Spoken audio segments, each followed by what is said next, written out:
Bonjour à tous, très heureux de participer à ce webinaire dont l'objet est justement de permettre aux experts comptables de développer un chiffre d'affaires additionnel en créant un pôle patrimonial. Donc, je vais avoir des propos introductifs et ensuite c'est Marc de Roincé, directeur commercial et Frédéric Pécou, directeur du pôle Immeuble Tant que de besoin.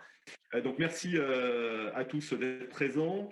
Donc l'idée en fait de ce webinaire est de faire un focus parce que aujourd'hui les experts comptables apparaissent comme tout à fait légitimes à la mise en œuvre auprès de leurs clients de conseil patrimonial. D'ailleurs, que je forme des experts comptables qui viennent passer le Master 2 de gestion de patrimoine à Clermont-Ferrand. Donc, d'aucuns ont compris qu'ils avaient un rôle majeur à jouer là-dedans. Il y a eu une enquête qui a été faite, les attentes sur des missions patrimoniales. Et d'ailleurs, vous êtes journalièrement consultés, qui pour des problématiques de retraite, de transmission, de protection du conjoint, de prévoyance, et j'en oublierai pas évidemment les problématiques de fiscalité. Ce qui est intéressant, c'est que lorsque j'échange avec d'anciens étudiants qui ont passé du temps à passer leur Master 2 de GP, voilà, on s'est rendu compte avec d'autres enseignants que souvent l'expert comptable, et vous avez dans votre ADN cette mission de conseil, mais souvent l'expert comptable s'arrête à la partie conseil, sans mettre en œuvre toute la partie offre patrimoniale, c'est-à-dire mise en œuvre des préconisations. Et donc, justement, l'idée va vous permettre d'appréhender l'opportunité que vous avez, le rôle évident que vous avez. J'en suis tellement convaincu que les experts comptables constitueront demain un nouveau canal de distribution dans les produits d'épargne. Produits d'épargne, produits de prévoyance, produits de retraite. Et voilà, donc on va développer tous ces aspects-là. Et quand je disais d'aucuns l'ont compris, j'ai dernièrement, à titre d'anecdote, un de vos confrères permis de déclencher et de prendre conscience de la nécessité qu'il avait de ne pas s'arrêter au conseil. Et je vais vous citer cet exemple parce que j'ai trouvé après coup, entre guillemets, drôle. Ça n'a pas été l'analyse qui a été faite par votre confrère, mais un de vos confrères récemment a fait une très belle étude sur l'opportunité qu'avait un de ses clients d'adopter le statut de loueur meublé. Il a remis son rapport et son client est revenu le revoir quelques mois plus tard en lui disant qu'il le remerciait éminemment pour la qualité du conseil qu'il avait prodigué, mais que malheureusement il devait le quitter parce qu'un conseil en gestion de patrimoine qu'il avait démarché, et donc ce conseil en gestion de patrimoine lui a vendu une offre de location meublée professionnelle packagée, et dans ce package justement il y avait un expert comptable qui faisait la compta et l'alias fiscal de l'activité de location meublée professionnelle. De valider qu'il ne faut pas s'arrêter à la partie conseil, je crois que c'est un élément qui éclaire suffisamment notre propos. Et la motivation de Maaka, puisque j'ai été dirigeant d'un cabinet de gestion de patrimoine pendant plus de 20 ans, et j'étais régulièrement consulté par des experts comptables qui me demandaient de mettre en œuvre un certain nombre de solutions patrimoniales. Donc pour reprendre un adage, la mission de Maaka aujourd'hui n'est pas de donner du poisson aux clients des experts comptables, mais c'est plutôt d'apprendre de leurs clients. Donc voilà, je vais laisser la parole à Marc de Roincé. On a un temps qui est court, maximum 1 heure. Donc le support vous sera adressé par mail à tous ceux qui se sont inscrits sur le webinaire. Marc, je te laisse la parole et n'hésitez pas, si besoin, je vous permettrai d'intervenir. Merci Rodolphe pour ces propos introductifs. Bonjour à tous. Donc Marc de Roincé, je suis le directeur commercial de Maaka, et donc ce matin, on aura le plaisir de partager ensemble 5 bonnes pratiques qui vont apporter de la valeur ajoutée à votre mission de conseil patrimoniale. Première bonne pratique, un outil fondamental pour la protection de vos clients. On est là dans un équipement à forte récurrence qui concerne potentiellement tous vos clients chefs d'entreprise. Pourquoi la prévoyance? Parce qu'elle embarque de forts enjeux. Vous le savez, la prise en charge du régime obligatoire, notamment pour les travailleurs non salariés, est extrêmement faible, ce qui met en danger effectivement le fait de pouvoir subvenir aux charges de sa famille en cas d'arrêt de travail prolongé ou d'invalidité. C'est évidemment aussi la cause de renoncement à des projets importants. Je pense notamment aux études des enfants, des conséquences sur la trésorerie d'entreprise, avec par exemple la nécessité de sortir ses comptes courants d'associés parce qu'on fait face à cette chute drastique de revenus. Je vous donnerai quelques chiffres dans le slide d'après. La moitié des travailleurs non salariés en France ne sont équipés d'aucune couverture prévoyance et donc sont dans une situation tout à fait imprudente si jamais il leur arrivait un problème de santé. Même si équipés, des contrats aux garanties très disparates et souvent assiettes non revalorisées. Et donc là, vous êtes au cœur de votre mission de conseil, d'échanger avec votre client, d'auditer son contrat de prévoyance pour savoir s'il en a un. S'il en a un, est-ce qu'il est aujourd'hui toujours bien valorisé en termes d'assiette et en termes de garantie. Donc, notre sujet, c'est de vous donner les moyens de bien auditer en faisant des bilans prévoyance et en faisant des propositions qui vont mieux couvrir vos clients, leur famille et leur entreprise par conséquent. La possibilité de mettre en place une prévoyance collective au sein de l'entreprise, ça fait partie évidemment de l'offre que Mahaka met à disposition de l'individuel et du contrat collectif. Accouplé, pourquoi pas, avec un mandat de protection future qui doit être aussi évidemment l'enjeu d'un questionnement. Quelques chiffres, et je ne vais pas vous asséner de chiffres, mais vous avez sur le graphique en rouge la perte de revenus en fonction du nombre de jours de l'arrêt de travail. Vous voyez bien que c'est extrêmement important. On perçoit au maximum 56 € par jour, soit 41% du revenu journalier. Et là, j'avais pris l'exemple d'un commerçant pour une assiette de revenus de 50 000 € par an. Idem sur la partie invalidité, cette fois-ci, on voit que les pertes sont colossales, notamment sur des niveaux d'invalidité à 15%, à 33%, et même jusqu'à 66-100%. Les régimes obligatoires couvrent très, très partiellement et donc va déstabiliser les revenus du foyer et du chef d'entreprise en premier lieu.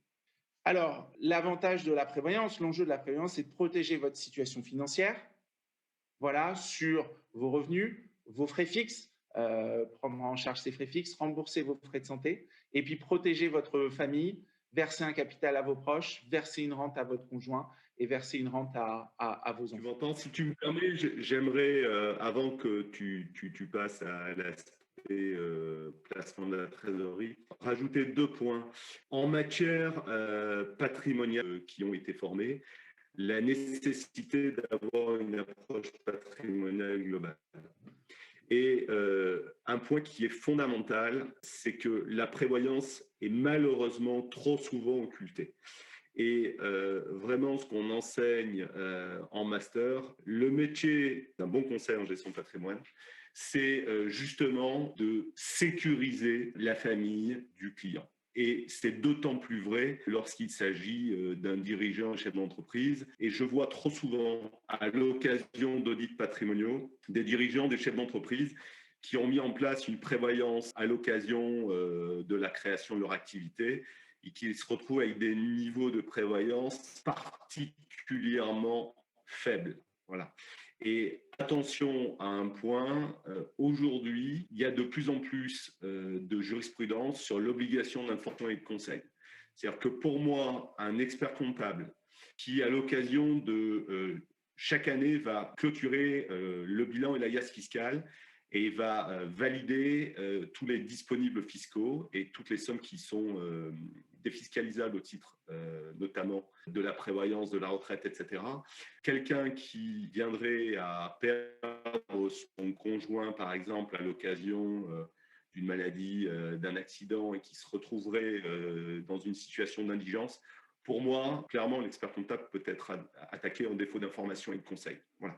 Donc, soyez extrêmement vigilants là-dessus. Et c'est pour moi et pour vous l'occasion est de lui apporter un réel conseil. Voilà, Marc, je te laisse la parole. Voilà. Et on peut ajouter que c'est un produit qui est générateur de commissionnement récurrent dans le cadre de la souscription des produits via un pôle patrimonial. Deuxième bonne pratique, le placement de la trésorerie excédentaire des entreprises. Alors, je suis de formation financière. J'ai été banquier d'entreprise, donc c'est un sujet qui me parle particulièrement, puisque je constatais des niveaux de trésorerie excédentaires. Quand je dis excédentaire, c'est structurellement excédentaire, important dans des holdings patrimoine, dans certaines filiales. Certaines entreprises aussi ont profité, entre guillemets, du PGE pour rajouter de la trésorerie qui ne leur coûte pas trop cher. Et donc, il y a ici ou là des monceaux de liquidités qui dorment sur les comptes de dépôt des banques. Voilà. Le tout dans un environnement de taux particulièrement bas. Vous avez sur le graphique le niveau donc, des rendements obligataires de l'État français, donc l'OAT 10 ans français depuis 5 ans. Vous constatez le niveau faible depuis 5 ans et la chute encore plus prononcée depuis 3 ans, avec maintenant des taux d'intérêt négatifs depuis plus de 2 ans. On est actuellement à moins 0,23%. Les placements monétaires sont à rendement négatif. Les comptes à terme proposés notamment par les banques sont à des niveaux très faibles, proches de zéro. Donc, dans cet environnement de taux bas et de liquidité parfois importante et excédentaire, quelles sont les propositions que vous pouvez adresser avec votre pôle patrimonial à vos clients personnes morales? Ça, d'autant plus qu'il n'y a pas de mouvement de résistance des banques qui, sur l'argent qui est déposé sur les comptes courants des clients, effectivement, cet argent est facturé à 0,40%, hein, 40 points de base par la Banque centrale européenne. Vous avez des banques qui appellent même leurs clients en disant si vous pouviez enlever du volume de dépôt, ça m'arrangerait. Donc là, pour le coup, tout le monde est ouvert à ce que cet argent soit placé ailleurs. Sachant que cette trésorerie, face à l'inflation, et vous avez sur le graphique les niveaux d'inflation qui sont certes faibles, mais significatifs, surtout quand on les cumule dans le temps, vous avez une érosion de la trésorerie non placée face à cette inflation, une baisse du pouvoir d'achat. Donc, que faire de cette liquidité parfois indépendante? Il faut innover et proposer. On le fait avec nos partenaires en proposant des placements intéressants qui correspondent aux attentes de vos clients chefs d'entreprise. Et on est hyper vigilant sur le triptyque rendement, niveau de risque, niveau de liquidité, voilà, pour trouver le bon curseur, le bon équilibre par rapport à l'ensemble des situations. Et il faut évidemment, dans le cadre de cette mission de conseil, bien s'appuyer sur le profil investisseur de votre client réalisé en amont. Par exemple, un des partenaires de MACA, l'entreprise d'investissement financière d'Uzès, propose des placements structurés. Ils en proposent à peu près, il y a une émission par semaine, donc vous voyez que c'est des propositions régulières, avec la possibilité aussi d'aller encore plus loin et de faire un placement totalement sur mesure pour votre client à partir de 200 000 euros. Sur le marché, les banques privées ne feront du sur-mesure, vraiment du sur-mesure, hein, de la haute couture et pas du prêt-à-porter, entre guillemets, qu'à partir de 1 million d'euros. Notre partenaire, Maaca, vous propose de le faire à partir de 200 000 euros. Voilà un élément très attractif d'innovation majeure dans la perception de vos clients. C'est régulièrement des produits avec des sous-jacents actions, avec des niveaux de rendement, de protection et de durée du placement définis à l'avance. Je vous ai mis un exemple là, avec un bonus annuel de 7% sur un titre qui est bien connu, grande distribution, Carrefour, une maturité de seulement 30 mois, voilà, 2 ans et demi. Voilà, par exemple, un produit que vous pourriez adresser à vos clients. Troisième bonne pratique, à moins que Rodolphe, tu souhaites faire un complément sur ce produit. Alors, concernant la trésorerie d'entreprise, je rajouterai un propos. Vous avez entendu parler en tant qu'expert comptable de ce qu'on appelle les cash box et qui d'ailleurs posait un certain nombre de problèmes. Néanmoins, j'ai eu l'occasion de travailler sur des dossiers avec des dirigeants qui se retrouvaient avec vraiment des cash box et notamment des holdings qui se retrouvaient avec une trésor très excédentaire. Et malgré la flat tax, c'est vrai, la question qui se pose, c'est de se dire, mais à partir du moment où je n'ai pas besoin d'argent, pourquoi je vais distribuer et appauvrir ma holding pour appréhender, pour faire face à cette problématique? On va animer un webinaire qui va être dédié au couple gestion trésorerie d'entreprise et optimisation de la transmission du patrimoine. Et on a mis en place en exclusivité avec Mahaka une offre qui va permettre vraiment ce duo qui est à la fois d'optimiser la trésorerie de l'entreprise. Et pour vous donner un ordre d'idée, couplé au sein d'une SCPI et sur une durée de 12 ans, on arrive à un taux de rendement, un TRI de 15% de rendement annuel et une optimisation de la transmission de ce patrimoine qui ferait l'objet de la trésorerie via LinkedIn sur ce webinaire, puisque c'est un dossier sur lequel je travaille depuis plus de 2 ans et on est enfin...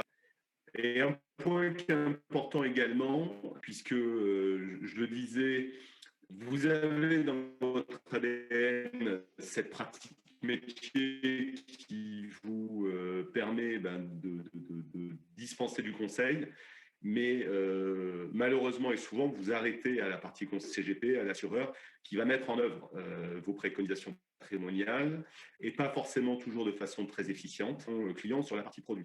Et c'est dommage à double titre parce que d'abord, vous exposez à la perte de votre client in fine parce qu'aujourd'hui, il y a des offres de plus en plus packagées. Et surtout, vous passez à côté de rémunérations qui peuvent être particulièrement substantielles. Pour vous donner un ordre d'idée, sur les produits structurés en matière de trésorerie d'entreprise de haut vol, on arrive avec les produits structurés à sortir des coupons de rendement annuel pour vos clients de l'ordre de 6 à 7% avec des barrières désactivantes entre 30 et 50%. Mais surtout, et moi j'ai eu l'occasion de faire un dossier récemment de plusieurs millions d'euros, vous avez des upfronts que Mahaka négocie et on arrive à avoir des upfronts qui vont jusqu'à 2%.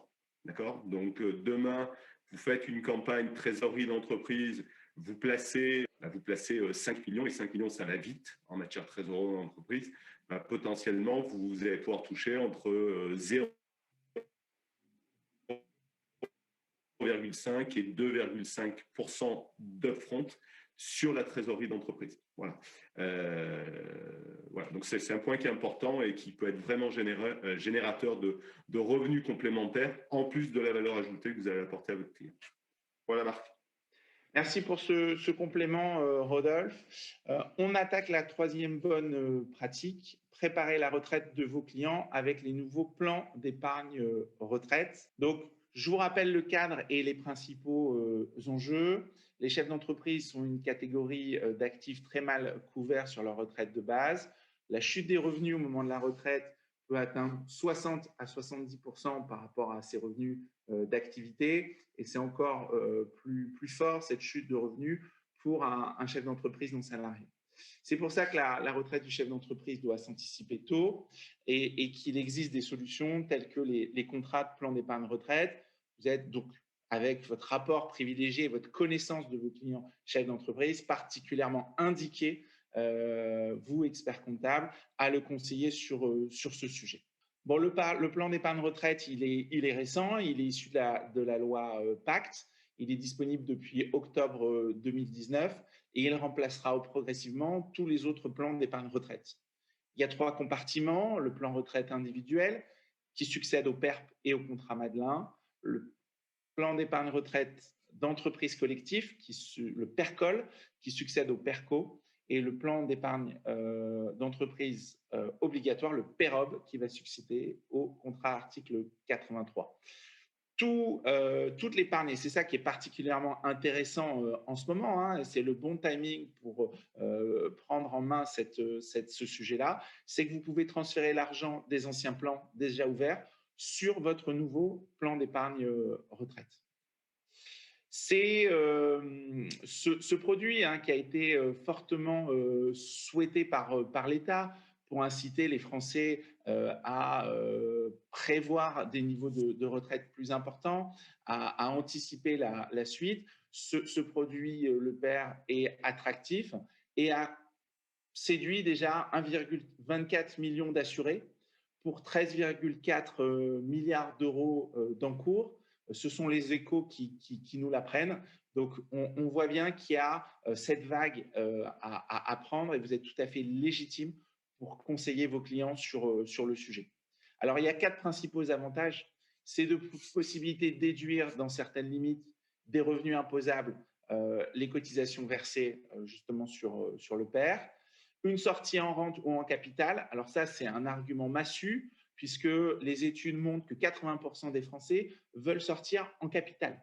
Donc, juste en s'appuyant là-dessus, vous pouvez tout à fait convaincre votre client de basculer vers son contrat Madelin, par exemple, vers un plan d'épargne retraite individuel, rien que pour avoir la situation de sortie en capital.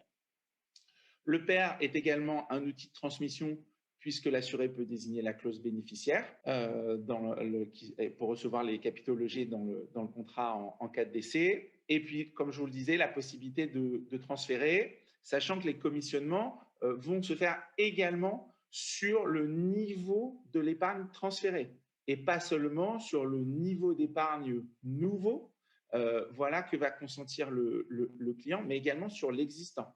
Donc, vous avez des plans d'épargne retraite chez vos clients qui font plusieurs centaines de milliers d'euros et qui peuvent être tout à fait transférés si c'est une opportunité pour le client, si ça lui apporte la souplesse qu'il souhaite. Rodolphe, si vous voulez toucher un mot sur le PER. Alors oui, justement, hein, pour rebondir sur ce que vient de dire Marc, aujourd'hui, vous avez l'occasion chaque année à la clôture des comptes de faire le point sur l'épargne retraite qui a été mis en place par vos clients. Et notamment, je pense à tout ce qui concerne les dispositifs Madelin. Marc a mis en avant un argument massu, hein, c'est 80% des Français aujourd'hui veulent avoir le choix d'une sortie en capital. Donc, vous avez une carte à jouer qui est essentielle. Et pour votre information, il est particulièrement facile d'opérer le transfert de l'épargne retraite, puisque la loi l'a ainsi prévu. Et on a mis en place une offre au sein de Maaka qui vous permettra d'avoir des avantages concurrentiels extrêmement forts. Et pour vous donner un ordre d'idée, lorsque j'étais dirigeant de Nouvelle-Fille, on avait un 3%. Hein. Donc, quelqu'un qui a 300 400 000 euros de capital retraite sur un Madelin, vous allez non seulement pouvoir mettre en avant qu'il aura la possibilité d'une sortie en capital et non pas uniquement en rente, et surtout, vous allez avoir un avantage concurrentiel majeur par rapport à l'offre qui existe sur le marché, parce qu'on a vraiment une offre unique qui a été sélectionnée par Maaka. Merci Rodolphe. 4e bonne pratique, l'épargne salariale.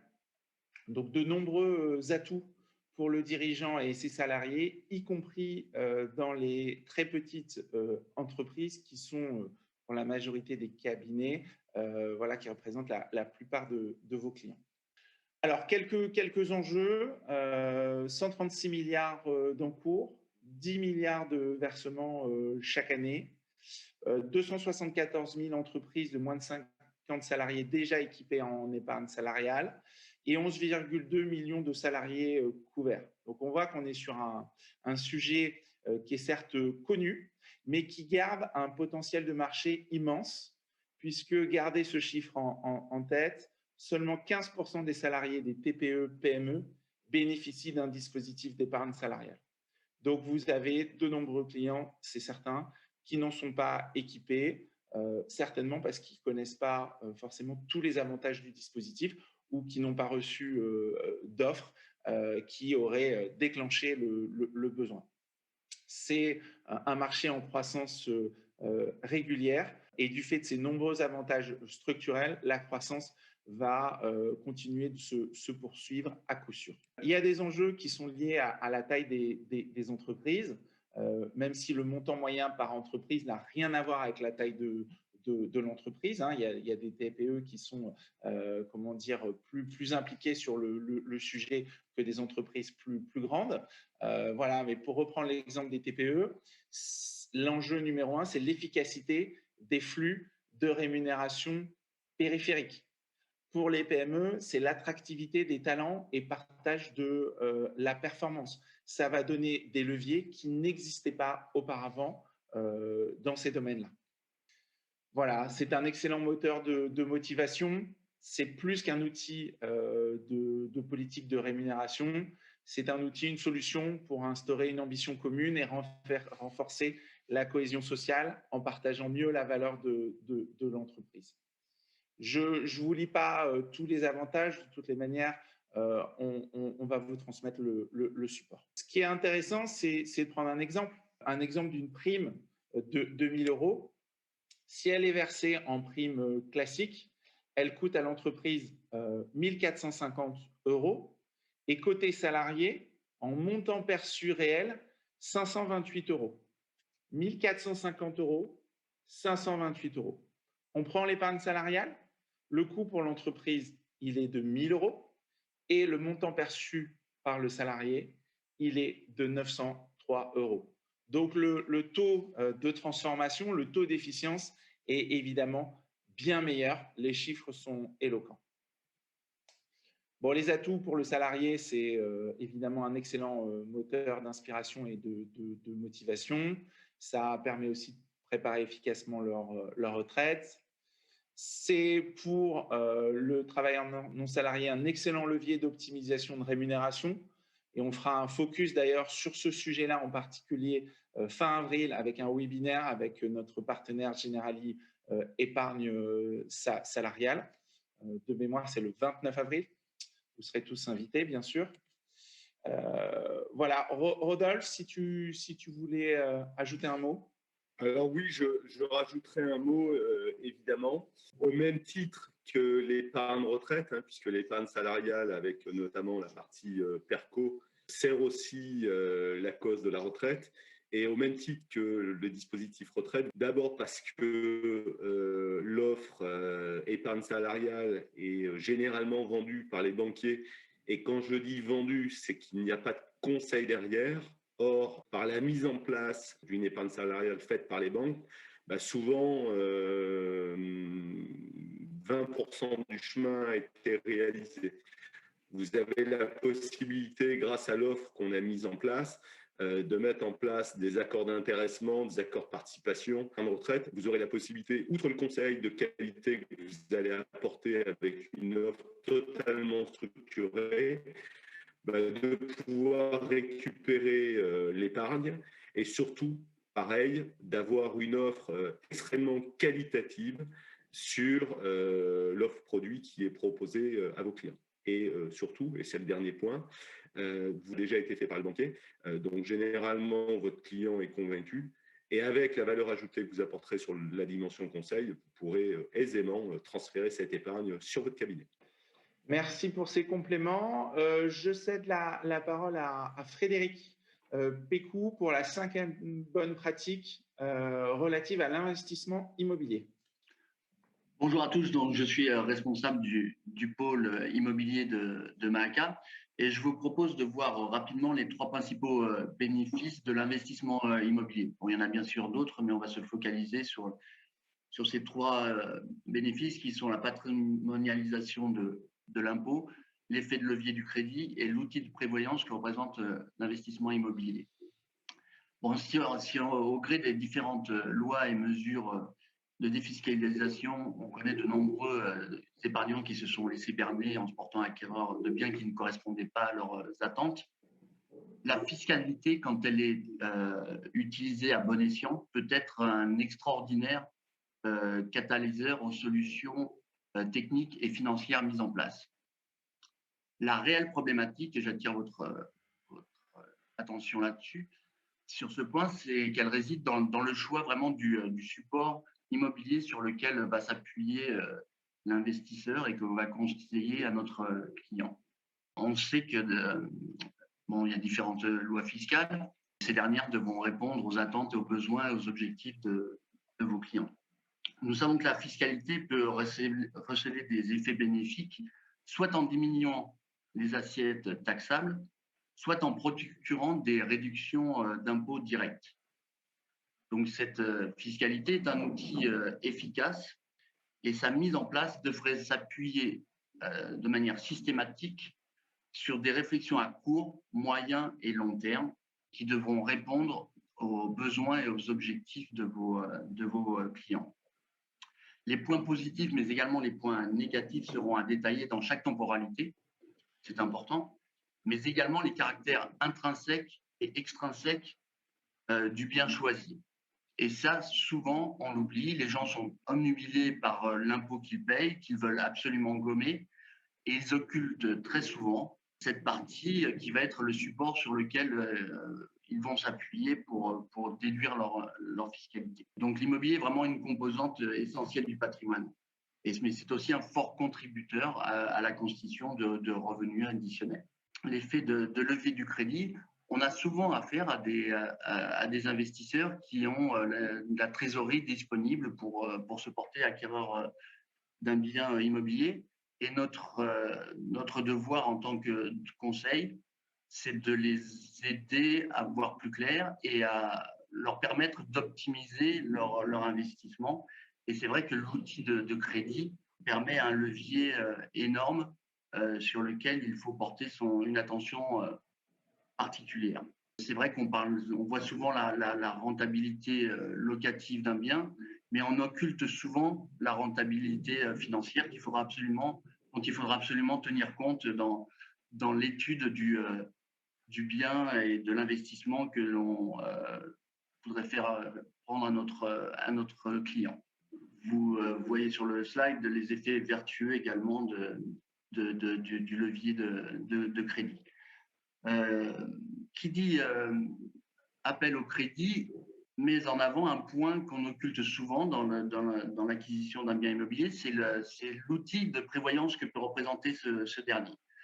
Qui dit crédit dit nécessairement une assurance qui va être adossée à ce crédit et qui va permettre à l'investisseur, emprunteur, de s'assurer en cas d'accident de la vie, puisque si par malheur il arrive à un souci, une incapacité ou voire même un décès, les échéances du prêt et le remboursement intégral les échéances du prêt pourront être prises en charge par l'assurance et apporter un revenu complémentaire à l'emprunteur ou voire un capital complet qui pourrait être versé à sa famille et à ses ayants droit. Donc voilà les 3 points sur lesquels je voulais attirer votre attention, sachant que le support immobilier qui va permettre souvent une défiscalisation est un support immobilier et on doit tenir compte absolument des caractères intrinsèques de ce dernier. Voilà pour moi, je vous remercie. Merci Frédéric. Marc, si tu veux bien, oui. Je veux juste apporter un élément complémentaire sur l'intervention de Frédéric Pécou. Un élément clé en matière de gestion de patrimoine, et on va dissocier l'immobilier de jouissance de l'immobilier de rendement, investissement locatif notamment. Un point qui me paraît essentiel dans l'approche conseil va justement être de prendre en compte les modalités d'acquisition. Rôle majeur à jouer, notamment sur la partie prévoyance. Vraiment, je reviens toujours sur cet aspect-là, puisque trop souvent, la structuration et l'organisation de la prévoyance, notamment sur les investissements immobiliers, est plutôt mal montée. Et on aura l'occasion d'animer un webinaire justement en fonction de la temporalité évoquée par Frédéric Pécou. Et un point qui est important, vous avez l'investissement immobilier en direct d'accord, qui lui va nécessiter, vous connaissez la règle et l'adage, en matière d'investissement immobilier, il y a 3 règles et 3 principaux critères à prendre en compte en matière d'investissement, c'est l'emplacement, l'emplacement et l'emplacement. Et donc justement pour satisfaire ce besoin, on a un gros travail de sélection qui est fait au sein de Mahaka. Et surtout, on a un autre aspect, puisque l'investissement immobilier génère souvent des problématiques avec les problèmes de carence, vacances locatives. Et on a développé également toute une gamme en matière de SCPI, justement pour éviter les problématiques des investissements locatifs qui peuvent parfois mal tourner. Merci, merci Rodolphe. Donc le pôle patrimonial, on l'a vu, on l'a partagé, les clients vous le disent, c'est un relais de croissance, un relais de satisfaction client et de rentabilité. Par contre, la question fondamentale qui se pose, c'est comment le construire. Et c'est là toute l'essence de Mahaka qui va vous garantir les conditions de réussite et de sécurité dans la création et le développement de votre activité de gestion de patrimoine. Donc, je vous propose qu'on prenne quelques minutes justement sur la solution Mahaka avant d'aborder la séquence questions-réponses. Mahaka, en fait, c'est la possibilité de proposer du conseil patrimonial auprès de votre clientèle. Mais pour aller plus loin dans vos missions, et notamment pour pouvoir souscrire des produits pour vos clients, vous devez développer une structure dédiée, une structure juridique dédiée dans laquelle vous allez loger les différentes habilitations nécessaires pour à la fois faire du conseil, études patrimoniales, bilan retraite et prévoyance. On en a vu quelques exemples dans les bonnes pratiques, et également de l'intermédiation sur les produits d'investissement et de prévoyance. Donc du coup, Mahaka, pour vous aider dans ce chemin-là, va vous apporter un accompagnement stratégique, mettre en place la stratégie et l'organisation du pôle, vous aider dans la constitution juridique de la structure dédiée, auditer votre cabinet d'expertise comptable pour mettre en œuvre les synergies vis-à-vis de votre nouvelle activité de gestion de patrimoine, fédérer vos collaborateurs autour de ce projet. Et monter, par exemple, on le fait pour tous nos clients, un business plan personnalisé qui tiendra compte de vos spécificités et de la manière dont vous voulez aborder vos clients patrimoniaux. Une plateforme patrimoniale qui va piloter justement cette mission d'expertise patrimoniale. Un parcours de formation pour sensibiliser vos équipes et monter en compétences sur les sujets que vous considérez comme primordiaux pour mener à bien cette activité de conseil en gestion de patrimoine.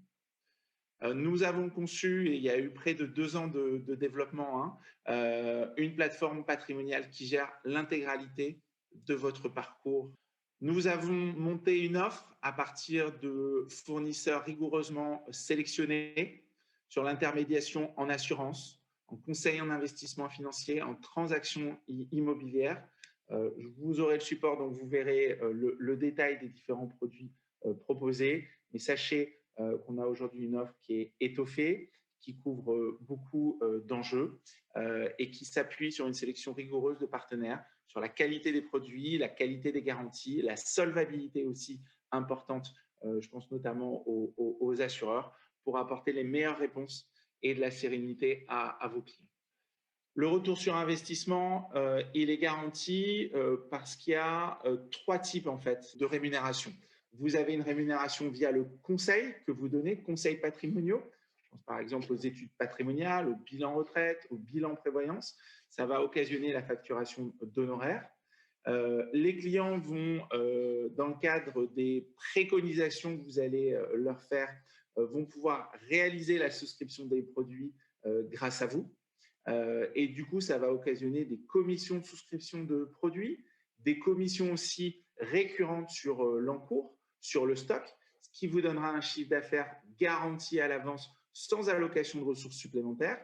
Pour vous, chef d'entreprise, avoir une activité qui donne, sans allocation de ressources supplémentaires, un chiffre d'affaires garanti pour toute l'année dès le 1er janvier, c'est un élément aussi complémentaire dans la rémunération de votre groupe, dans votre visibilité, dans votre pilotage financier.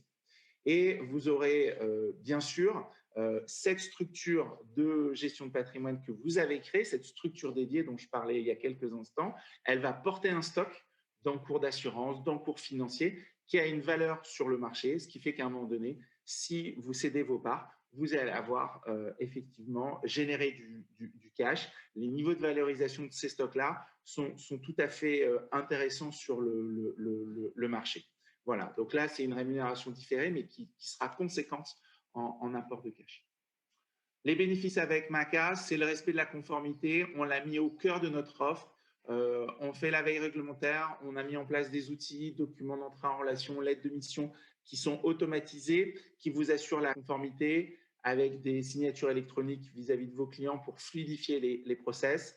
L'autonomie, le gain de temps, la performance, la satisfaction client et un chiffre d'affaires développé qui est au cœur de notre sujet ce matin. Alors, ce que je vous propose et ce que vous propose toute l'équipe Maaka, c'est d'approfondir le sujet. Si vous êtes là aujourd'hui à ce webinaire, c'est que vous avez une sensibilité sur le sujet. C'est sans doute le moment parce que vos clients vous le demandent et parce qu'il y a des opportunités et des choses à faire sur le patrimoine de vos clients, à la fois en conseil et en produit. Peut-être le moment d'approfondir la question. Et donc, on vous propose de prendre un rendez-vous personnalisé avec nous. On va vous offrir un diagnostic sur vos facteurs clés de succès. Par exemple, les capacités professionnelles dont vous disposez pour l'éligibilité aux habilitations, aux opportunités de votre portefeuille client.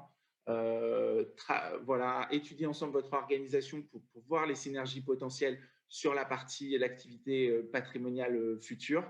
Voilà, l'idée, c'est d'étudier ensemble les enjeux et vos facteurs clés de succès pour se lancer avec réussite et en toute sécurité sur ce sujet de la gestion de patrimoine. Voilà, donc vous avez toutes mes coordonnées qui figurent sur le support. N'hésitez pas à me solliciter, ce sera avec grand plaisir qu'on se rencontrera dans le cadre d'un rendez-vous personnalisé. Rodolphe, tu voulais toucher un mot à nos auditeurs?